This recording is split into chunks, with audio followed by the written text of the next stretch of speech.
प्यारे अधिवक्ता साथियों, सभी लोगों को हमारा प्यार भरा नमस्कार। आप सभी अधिवक्ता साथियों को जय सिया राम।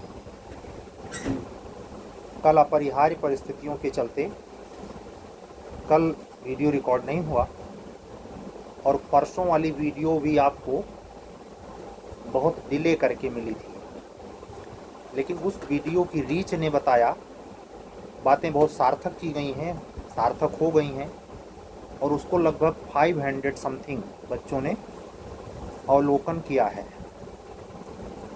वीडियो लंबी ज़रूर होती है, लेकिन किसी न किसी पर्पज से पूरे वीडियो का हित आपकी तैयारी से ही जुड़ता है। करियर में अगर आप 4 साल से ज़्यादा संघर्ष कर रहे हैं तो आपको उसकी कीमत ज़्यादा पता होगी, बशर्ते आप बिल्कुल अभी नए नए तैयारी में आए हैं और आपको तैयारी का कोई अनुभव नहीं है, तो फालतू की बातें भी लग सकती हैं। यह मैं समझता हूँ, लेकिन मेरा उद्देश्य आप जानते हैं कि परिपक्व या प्रतियोगिता में बहुत सफलता के निकट स्टूडेंट के ऊपर केंद्रित ज़्यादा रहता है। इसलिए मेरी व्यवस्था होती है कि मैं उन बच्चों को टारगेट में लूं जिनको मैं खुद चाहता हूं कि वो अवश्य अब की बार सेलेक्ट हो जाएं।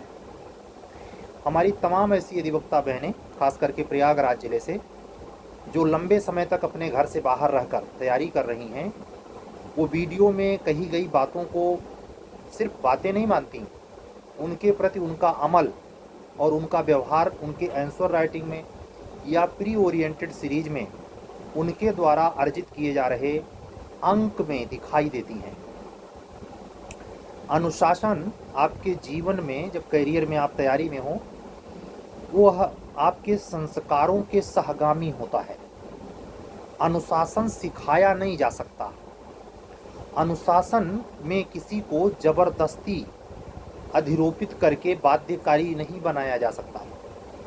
अनुशासन के प्रति अनुग्रह पूर्वक, अनुशासन के प्रति संवेदनशील वही व्यक्ति होता है जो संस्कारों से युक्त होता है। नहीं उघरे अंत न हुए निबाहु, काल नेम जिमि रामन राहु। कितनों तोप झाँक के उसे गंभीर बनाया जाए, वो वक्त आने पर खीस निपोर ही देगा और अपना वो असली चरित्र जाहिर कर देगा। इसीलिए मैं कहता हूँ, वह हर व्यक्ति जो अपने लंगोटिया यार में जिन भाषा का प्रयोग करता है, जहाँ वो बहुत अंतः अपने बहुत अति गोपनीय मित्रों में जो फूहड़ शब्दों से बातचीत करके या फूहड़ शब्दों से बातचीत में रस लेता है, वह अनुशासन का क नहीं जानता। अनुशासन जीवन का हर छोर कवर करता है। ऐसा नहीं है कि अनुशासन में आप तभी रहें, मर्यादा में तभी रहें जब आप कैरियर के प्रति समर्पित सब्जेक्टिकल तैयारी कर रहे हो।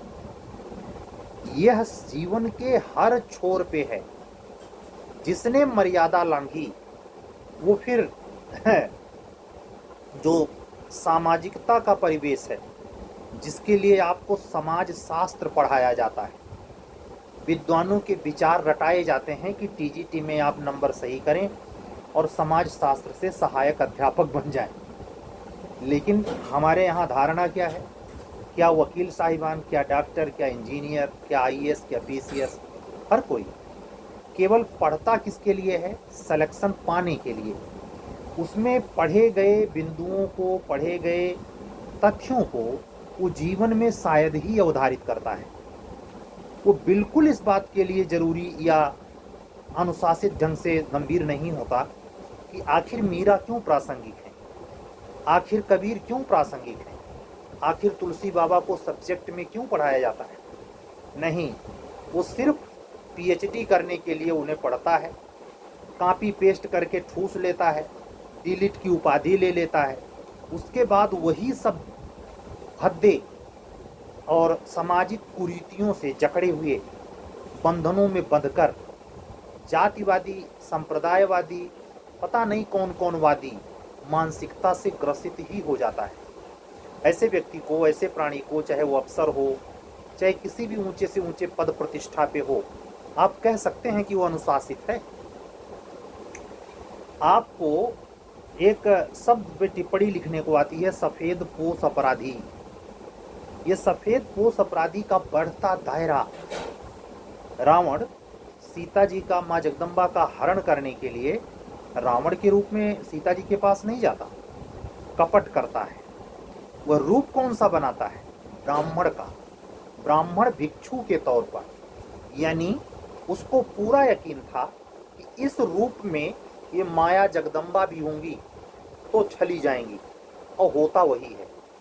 वो उसमें मायावी रावण को समझ नहीं पाती। इसीलिए आप अगर नजर उठा के देखें, अनुशासन के सारे दायरे तोड़कर ये राजनीतिज्ञ, तथाकथित राजनीतिज्ञ या नए युवा उभरता नेता से लेकर और प्रधानमंत्री पद का प्राप्त करने का ख्वाब देखने वाले या प्रधानमंत्री की कुर्सी के निकट रहने वाले राजनीतिज्ञों समेत कह रहा हूं, आप देखें वो कैसे धार्मिक होने का नाटक करते हैं। कोई भी व्यक्ति हो, XYZ, उसमें हम भी आते हैं। अगर अति से अधिक वो ये दिखा रहा है कि हम कुछ ज्यादा आध्यात्मिक हैं, दाल में काला है। दिखाने की जरूरत नहीं होती। जो अनुशासित व्यक्ति है, मर्यादित व्यक्ति है, उसका आचरण दिखावा से युक्त नहीं होता। मैं ऐसे भौतिक जगत के कुछ एग्जाम्पल देता हूं। कभी मोदी जी को बाइक पर बैठे हुए और ऐसे किए हुए कोई फोटो देखी है? कभी योगी जी किसी 4 व्हीलर के सामने खड़े होकर 55 करोड़ की गाड़ी के सामने चश्मा लगा के फोटो खिंचाई है? जरा इस पर विचार करिएगा। कभी भगवान राम ने अपने मोबाइल के स्टेटस में वो भौकाल की प्रवृत्ति दिखाई है जो आज के तथाकथित अनुकरण करने वाले नए उभरते, कैरियर के सेक्टर में नए उभरते अधिवक्ता बंधु बहन अनुकरण में ला रहे हैं? ये सीख किससे रहे हैं? अपने ब्राह्मण मंच सभा से, अपने गोस्वामी मंच सभा से, अपने जातिवादी मंच सभा से। उसको वो केवल आदर्श नहीं मान रहे, उनके हर आचरण में अपने आदर्श को लिपायमान पा रहे। इतना जहां नक्कालापन हो, वहां आप ये किसी भी शहर में रह के तैयारी कर रहे हो, आप ये कैसे परिलक्षित कर पाएंगे कि आप भीतर से प्योर हैं? इसीलिए करप्शन रुका नहीं। मोदी जी, योगी जी, केजरीवाल से ज्यादा समझ रहे थे, इसको मिटाया ही नहीं जा सकता। जो भी कुछ किया है उसका कण मात्र भी प्रभाव किसी डिपार्टमेंट में आपको दिखाई देता है। ऐसे में जब आदर्श की कोई बात करता है तो वो मियाँ मिट्ठू, अपने मने मियाँ मिट्ठू भले हो जाए, लेकिन वो प्रासंगिकता खो दे रहा है। अनुशासन की सारी सीमाएं लांघ दी गई हैं। क्या संस्थाओं में परीक्षा लेने वाले नियामक संस्था के प्रतिनिधिगण, क्या सरकार में उस संस्था के प्रति दायित्वाधीन उच्च कैटेगरी के ऑफिसर्स, क्या उससे जुड़े कार्यपालकीय मंत्रीगण, या मुख्यमंत्री आवास, या मुख्यमंत्री जी स्वयं, सब उसके गिरफ्त में हैं। कोई दूध का दूल्हा नहीं है। अनुशासन किसी के घेरे में नहीं है। तो जब है ही नहीं तो उस पर चर्चा बेईमानी नजर आती है। नहीं नहीं, कहते हैं महाभारत की जब लड़ाई समाप्त हो गई तो भगवान अर्जुन को समझाते हुए कहते हैं कि अगर ये बर्बरीक बचा होता तो ये महाभारत 18 दिन नहीं चलता। अगर ये घटोत्कच बच जाता, भीम का लड़का, तो ये महाभारत 18 दिन नहीं चलता। ऐसे एकलव्य के पास ले जाकर कहते हैं कि अगर एकलव्य का दाहिना अंगूठा कटा ना होता तो अर्जुन तुम क्या धनुर्धारी थे। ये जितने एग्जाम्पल हमने दिए, क्या एकलव्य के, क्या बर्बरीक के, क्या घटोत्कच के, और इसमें अभिमन्यु भी कुछ सीमा तक आता है। ये वही सत्व व्रज तम वाले हैं जिनका अर्क बाबा देवराहवा गंगा में, मीराबाई में, कोपरनिकस में, भगवान रजनीश ओशो में, सारे संतों में जो सिद्ध महात्मा हुए, जिन्होंने अपने शरीर को अपने ढंग से त्यागा, वो परम सत्ता के ढंग से नहीं, वो ब्रह्मरंध्र प्रस्फुटित हुआ और उनके प्राण निकले। योगियों के वो ऊंची कैटेगरी की आत्मा जिसका धरती पे आना सार्थक है, मतलब जिनके कितने हजारों साल के पहले की भूमि, भगवान राम की जन्म भूमि आज भी महात्म्य रखती है। इसलिए कि वो जाति के ठाकुर थे, इसलिए कि धनुष बाण बहुत बढ़िया चलाते थे, इसलिए कि बहुत सुंदर दिखते थे। नहीं, गीता में भगवान कृष्ण कहते हैं मैं धनुर्धारियों में श्री राम हूं। मतलब मेरे तत्वदर्शी योगी राज, योग से पूरा वो ब्रह्म के पार। रावण महाभौतिक आदमी, मायावी, जैसे आज का आदमी है। वो जो 10 सिर का प्रतीक आप जनते विधास दशहरा में जलाया गया है रावण, वो 10 सिर वास्तव में 10 सिर नहीं है। आपके रूप तो देखिए, आप मोबाइल के अंदर कुछ और हैं। मोबाइल आपकी खोल दी जाए तो आप दूसरे आदमी निकलेंगे। सबकी बात बता रहा हूं। अपने पिता के सामने कुछ और हैं, तो आप अगर काउंट करेंगे तो आप दिना भरे में अपने पत्नी के सामने कुछ और, गुरुजी के सामने कुछ और, किससे क्या क्या छिपाए फिर रहे हैं। आप अनुशासित हैं? अनुशासन इतना टुच्चा परिभाषा है, शब्द है नहीं। आपकी आत्मा स्वीकार करेगी वो रावण को झूठे हम जला रहे हैं, हम खुदे 10 नहीं 1000 मूड मरे हैं। आप बात समझ गए होंगे। जितनी प्रतिबिंब आपके हैं, यानी आप ये क्यों गाड़ी के सामने खड़े होकर साबित करना चाहते हैं कि आप इतने औकात वाले हैं? आपको इसकी जरूरत क्या है? मैं क्यों इसका विरोध करता हूं? पद प्राप्त करने के बाद आपको ये क्यों शौक चल रहा है कि आपका नाम पत्रिका में छपे और लोग पढ़ें? आप में आत्मा में बल, नथिंग एल्स। उन फटीचरों से जिनकी रोजी रोटी उससे चल रही है, उसमें अपना नाम छपवाने और दूसरे को पढ़वाने, पेपर की पिद्दी सी कटिंग ले करके स्टेटस पे लगा देना कि आज मैं फला संविधान में सभा में संबोधित कर रहा था, हमारा हिंदुस्तान में नाम छपा है। ये क्या है? ये अनुशासन है? तो जो आदमी भीतरी तत्व पे, क्या नचिकेता में ये स्वभाव था? बताइए, नचिकेता में क्या यह स्वभाव था? एंसेंट इंडिया पढ़ी है? किसी ब्रह्मर्षि में अपने को फोकस करने का स्वभाव था। ऋषि वशिष्ठ इसमें विश्वास करते थे जो आप सब करते हैं। ऋषि वशिष्ठ को चाहिए था कि उस जमाने की जो और तमाम समानांतर कालांतर में धार्मिक पुस्तकें थीं, उसके मोटी जिल्द पर उनका नाम छपता।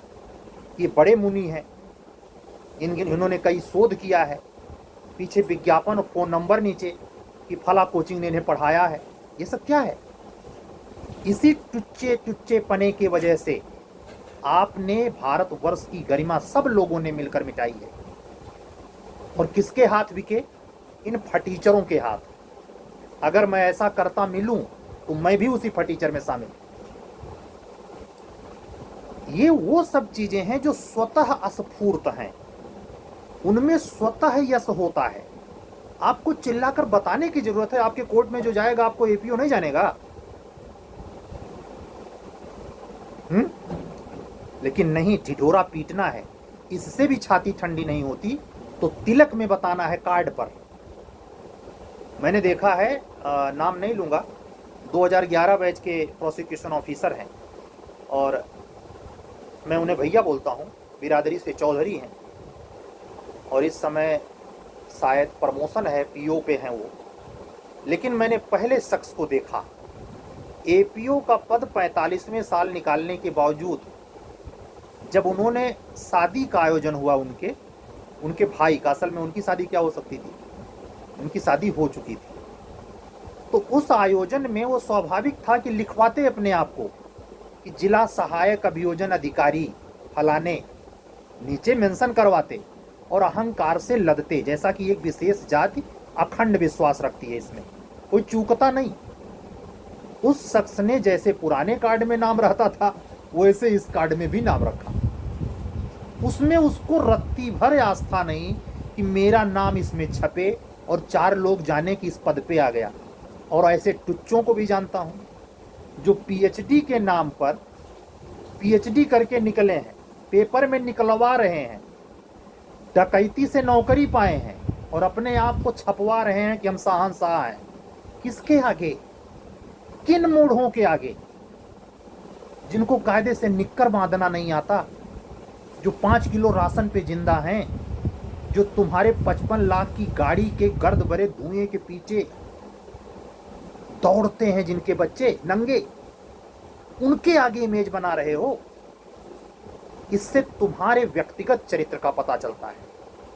कार्ड पर अधिकार पूर्वक अपने नाम के आगे अपने पद नाम को लिखवाना भी प्रचंड अहंकार का प्रत्यक्ष तरीका है। अनुशासन का खुल्लम खुल्ला चिरगाड़ के उल्लंघन, लेकिन उनको टोके कौन? ये साहब से हमारा काम पड़ सकता है। इसीलिए कई बार कह चुका हूं अपने इस चैनल से, पद पाने के बाद फेसबुक, ट्विटर, इंस्टाग्राम, व्हाट्सएप पे बनती आपकी मित्रता वास्तविक मित्रता नहीं है। उसके नीचे पड़ते अनगिनत थैंक यू और कंग्रेचुलेशन टोटल टुच्चे और फोकस हैं। इन सब चरित्र से अगर आपको मोड़ना है तो आध्यात्मिकता का वास्तविक जीवन, मानव जीवन मूल तत्व पे, जिस पर प्रहलाद और ध्रुव केंद्रित हैं, कह सकता हूं प्रेमानंद जी महाराज केंद्रित हैं। एक अकेला व्यक्ति है जिसका नाम लिया जा सकता है, और मैं वो ओझा सर तो हूं नहीं कि अपना सब कुछ बेचकर, मतलब कुछ भी ब्राह्मण का तत्व तो खत्म कर रखा है। जो आदमी ये कहता फिर रहा हो कि एक टिफिन में बिरयानी अगर महक जाए तो 500 किलोमीटर तक चला जाएगा पंडित, हद हो गई है। मतलब अपने मूल अवशेष को, मूल तत्व को, जो बिल्कुल अंतर न करना जानता हो कि प्रेमानंद महाराज के बीच में और वो जो अनिरुद्धाचार्य हैं, अरबों मील का अंतर है, लेकिन वो एक खांचे में तोल दे रहे हैं। क्यों? स्टंट साफ है, भविष्य में राजनीति करनी है। ऐसे छद्म धार्मिक व्यक्तियों के प्रति आपकी आंखें कब खुल सकती हैं? ऐसे कुशल राजनीतिज्ञों को, कुशल कुटिल राजनीतिज्ञों को पहचाने की तीक्ष्ण आंखें आपकी कब हो सकती हैं? जब आपके स्वातंत्र चेतना में निर्मलता बहती हो, आप में फोकसबाजी में यकीन न हो, स्वयं में हो, अपने और पराये का भेद न हो। अयम निजः परो वेति, गणना लघुचेत साम में आदर्शवाद का बोध न आए। इस भ्रष्ट निकम्मे दिखावे वाले युग में स्थिरता हो, अनूठा अनुशासन हो। काहे नहीं मान सिंह की तमाम जगह मूर्ति लगी है भाई, जय सिंह की काहे नहीं लगी है, काहे राणे प्रताप की लगी है, लगा लीजिए अपने अपने घर में। अभी मैंने देखा कि जो कौन शुक्ला था, नाम नहीं याद है, डान था, मैंने सोशल मीडिया पे देखा कि उसको भी कुछ लोग कि फलाने शुक्ला जी पूजनीय, इनकी जन्म शक्ति है। अपराधियों का भी महिमा मंडन चल रहा है, रावण के लिए राम को जला दिया जा रहा है। और आप इस समय तो देख ही रहे हैं, सितंबर का महीना गुजर गया, आज 6 अक्टूबर है। लेकिन आप दो घटना बड़ी सार्वजनिक रूप से, मैं पर्सनल रिश्ते पे चर्चा नहीं करना चाहता, लेकिन ध्यान जरूर उधर ले जाना चाहूँगा। एक प्रकरण चल रहा है प्रतापगढ़ के रजवाड़े में, पति पत्नी का, और एक भोजपुरिया समाज के सुपरस्टार, पावर स्टार कहते हैं उनको। मतलब आप सोचें, एक संस्कारित राजपूत खानदान को माना जाता है भारतीय परिवेश की पराकाष्ठा संस्कार की, लेकिन उसकी धज्जियां उड़ा रहा वो शख्स। न उसको शर्म है, न मीडिया को शर्म है। शर्म नाम की चीज तो गायब है। अनुशासन देखिए कैसे चिंदी चिंदी उड़ रहा है। इसीलिए जो कुछ पैसे देकर सर्विस पाता है, वो तो पैसे जिस दिन दिया और जिसने लिया, ये दोनों अनुशासन में हैं। उनको अखरता है कि ये फ्री में नौकरी पा जा रहा है, इससे इतना मिल सकता था। आप सोचें कौन सा आदमी है जो पैसे को भूखी दृष्टि से नहीं देख रहा है। ऐसे लोग लंबरदार बन के, क्या तिलक, क्या बर्थडे, क्या शादी, क्या समारोह, इस भीड़ को बुलाकर और अपने आप को सोटा सिंह साबित करके इतने निम्न कोटि के चरित्र से गिरे अफसर, नेता, सब आम व्यक्ति भी उसी ढर्रे पे है। कोई कोर कसर छोड़ रहा है, कोई अनुशासित है? इतना जानते हुए 20 मिनट लगाए बोलते हुए फिर भी आपसे कहता हूं, अनुशासित रहें। इसकी चिंता न करें विभीषण की तरह कि पूरे लंका में कोई राम राम नहीं जपता। इसकी चिंता बिल्कुल न करें बाली जैसा भाई पाकर सुग्रीव की तरह।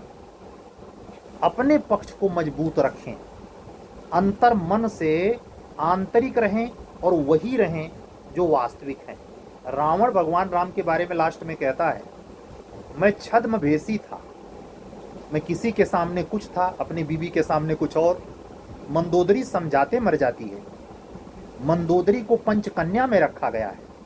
आप सोचिए, जिसके साथ उसका रोज का संसर्ग था वो राक्षस कुल की कन्या थी, उसे पंचकन्या में नाम दिया जाता है कुंती के साथ मंदोदरी को। आप सोचिए, और रावण का स्थान कहाँ है? क्यों? वो पतिव्रता थी, जबकि जानती थी हमारा पति कितना लंपट है। समझ रहे हैं? तो ये कहानियां नहीं है, ये आपके जीवन में यथार्थ चरित्र का बोध कराने की घटना है। अरे भाई, जब भगवान राम को रघुकुल और रघुवंशी सूर्यवंशी कह के और गाड़ी पे लगा के दिखाने का ठसक है, तो राम बनने की कोशिश तो करो भाई। माना कठिन है, लेकिन कुछ तो चल, कुछ तो दो चल पड़े जिधर दो डगमग में। नहीं चलना, नहीं अनुशासित रहना, तो नहीं अनुशासित रहना तो कैरियर नहीं संवरना। हम इस कैरियर की बात नहीं कर रहे जो रिटायर होने के बाद टूटे फूटे पार्क में खांसते हुए बूढ़ों में अपने जम्मट के साथ जिंदगी धंसाओगे। लड़के आपके कंट्रोल में नहीं होंगे, आपका कुछ नहीं बचेगा चाहे जिस पद पे हो। अगर आपकी अंतर चेतना निर्मल नहीं है, रिश्वतखोरी पर इमेज बना रहे हैं, लग्जरियस सामान खरीद रहे हैं, किसी की चेतना से आपको लेने देना नहीं है, पैसा पैसा आपको दिखाई देता है, आपका बुढ़ापा खटारा सब भी ठीक है, गुजरेगा, अवश्य गुजरेगा। आनंद में जो आभास सबरी को है, टूटी फूटी दाई हैं, उनकी बात कोई सुनता नहीं है। का माताजी रोज धारती हो, कौन आएगा तुम्हारे भगवान? उस सबरी को भगवान दर्शन देते। लेकिन यहाँ सबरी बनने को कौन तैयार है भाई? यहाँ तो 200 कुंतल सोना खाली कानून बलिए चाहिए। आसान नहीं है वो मार्ग। लेकिन मैं जब तक चैनल पे हूँ, परमात्मा हमें जब तक यहाँ रखे हुए, ये पैरेलल, शायद ही कोई दिन किसी दिन का वीडियो हो जिस दिन मैं एक तरफा केवल सब्जेक्टिव बात करूं और सेंटीमीटर, इंच और मिलीमीटर लेके आऊं कि फालतू मुझे एक वर्ड नहीं बोलना है। हमको सिखाया गया, हमको हमारे अधिकारी मित्रों से बताया गया कि उसकी यहाँ जरूरत नहीं है। हम किसी की ना सुने, किसी की ना सुने। हम हमारे सीरीज से जुड़ने वाले बच्चे हमारे सीरीज के आकार, प्रकार, प्रकरण, प्रकरण से भी जुड़ रहे। हम कोई भी ऐसा कार्य किसी दिन का नहीं करते जिसमें वो परम सत्ता जिसने हमें जन्म दिया, जिसकी वजह से हमारी सांस चल रही है, हम आप तक हैं, उसको बगैर स्मरित किए बीत जाए, संभव ही नहीं। और ऐसे लोगों को भी जानता हूं जिसको उसकी जरूरतें नहीं, वो आस्थे नहीं, ईश्वर है या नहीं उसमें, पूरा चाणक्य हैं। वो भी कायदे से पैंट शर्ट पहनकर नीली कलम से उपदेश देते हैं। उपदेश को फॉलो करने वाले भी अनंत हैं। आप ऐसे समझ जाएं कि जब एक बीभत्स से बीभत्स, गंदे से गंदे दृश्य के लिए मिलियन मिलियन व्यू आप देखते हैं, तो आश्चर्य नहीं किसी भी मान्यता के बहुत सारे लोग हों, उससे क्या फर्क पड़ता है?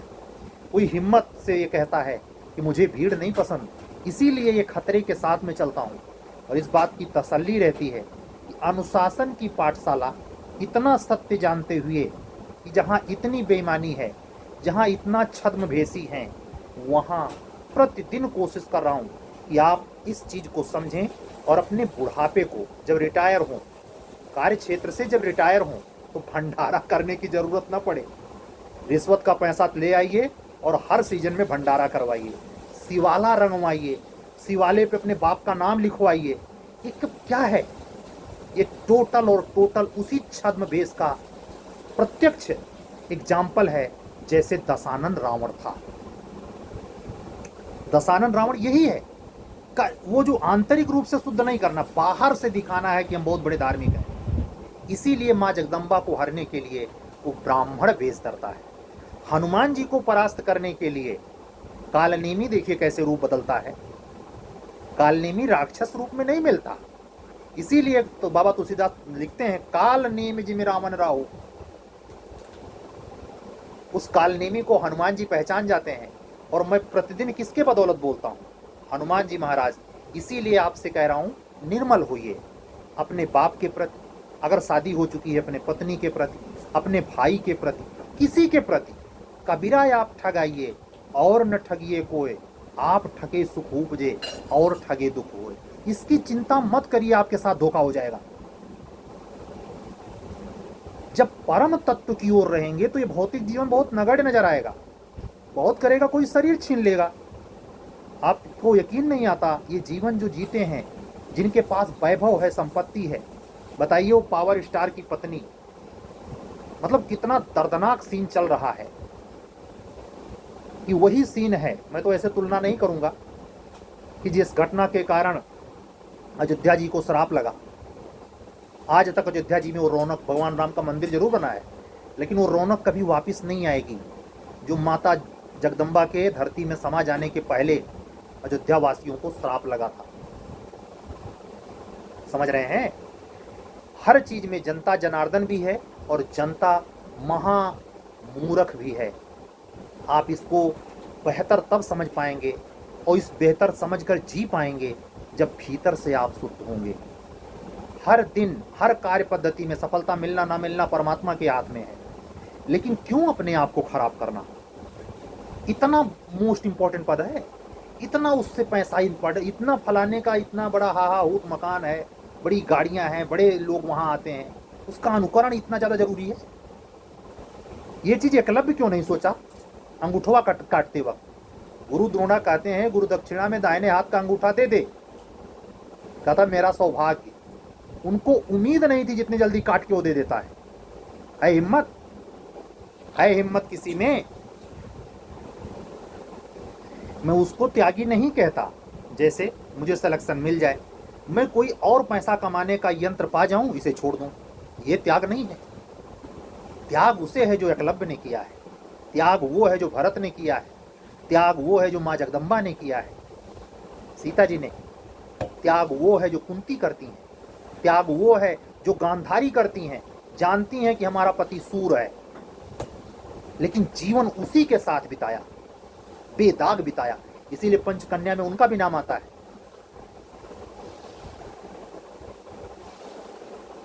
आपको तय करना है कि आप 100 वाले कौरवों के साथ रहेंगे, लेकिन पहचानेंगे कैसे कि अपने आप में कि आप कौरवों वाले हैं या पांडव वाले?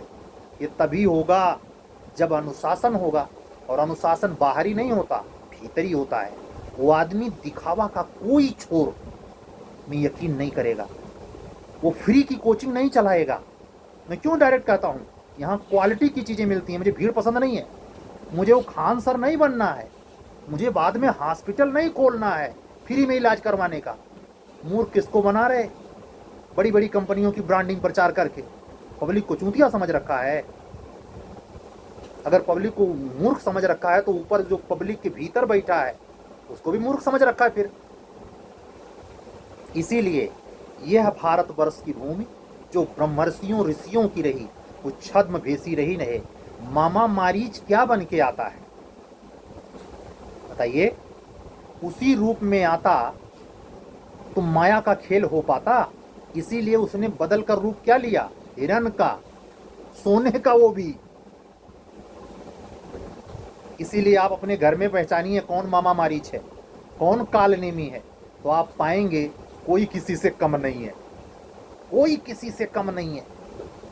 ये आप अगर गहरे से महसूस करेंगे तो दशहरे के दिन तो मैं बोल नहीं पाया, लेकिन हनुमान जी महाराज ने बुलवाया कि अपने भीतर के रावण को पहचानिए।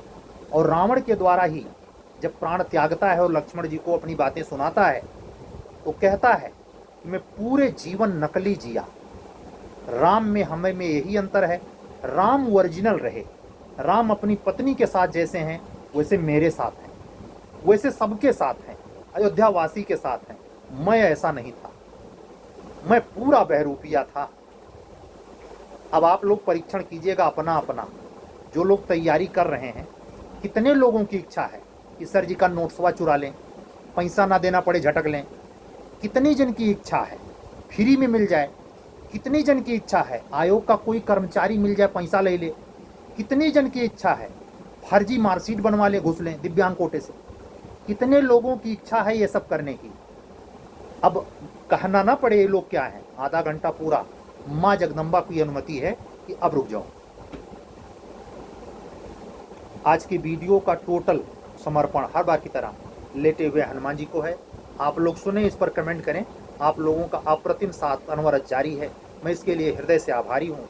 हमारे अधिवक्ता बहनें जो हायर जुडिशरी की मेंस टेस्ट सीरीज से इधर जुड़ी हैं, उनके अच्छे अच्छे राइटिंग्स में इंग्लिश हिंदी मीडियम दोनों में उत्साहवर्धक आलेख देखने का मौका मिल रहा है। मैं परम सत्ता को धन्यवाद देते हुए अपने अधिवक्ता बहनों और बंधुओं के भीतर बैठे परमात्मा का सादर नमन करता हूँ। ये आप लोगों से विनम्र अपील करता हूँ, अगर आप मुझसे जुड़ने या गाइड होने की आकांक्षा रखते हैं तो हमारे व्हाट्सएप नंबर पर गौर फरमाएं। 7705090393। नंबर दोहराए देता हूँ, 7705090393। चैनल पे नए हो तो चैनल को सब्सक्राइब करें, सीरियस अधिवक्ता मित्रों तक पहुँचाएँ। कल फिर मिलेंगे। जय जय सिया राम। शुभ रात्रि। सत्यमेव जयते।